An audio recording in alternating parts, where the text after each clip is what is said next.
Valencia se convierte en la capital de la inteligencia artificial gracias al tercer foro del Consejo Científico de Valgray. Conseguimos atraer a los científicos e investigadores más relevantes en el área de la inteligencia artificial y también atraemos a empresas y a estudiantes que están formándose actualmente. Un foro con la presencia de los mayores expertos en inteligencia artificial de todo el mundo, como Hiroaki Kitano, el CEO de Sony AI. Primarily based on the transfer model and the diffusion model and the combination of that.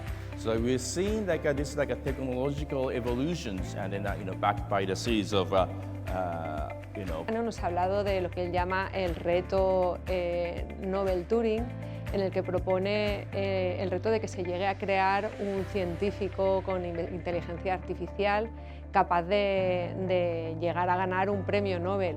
Él es un referente de la industria y bueno, está haciendo un trabajo muy interesante en el área de la IA aplicada a la ciencia. Carme Torras, investigadora del Instituto de Robótica Industrial. We showed, for instance, our prototype for helping people to eat.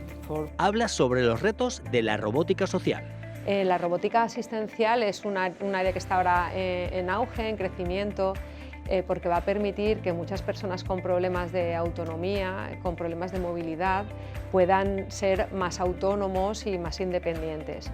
Además de contar con los mejores expertos, el foro es una oportunidad única de encontrar talento entre los futuros científicos. Estudiantes que se han acercado a las empresas, han conocido también qué se está haciendo a nivel de investigación y nos consta que muchas empresas han aprovechado este evento para captar talento. Por eso Valgray ya está pensando y trabajando para la próxima edición del 2025, porque la inteligencia artificial ha llegado para quedarse.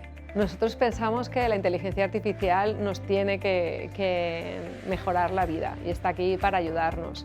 Y es en lo que estamos trabajando en Valgray, en hacer que la inteligencia artificial sea una inteligencia artificial responsable, centrada en las personas y que sirva para el bienestar de las personas y también del medio ambiente.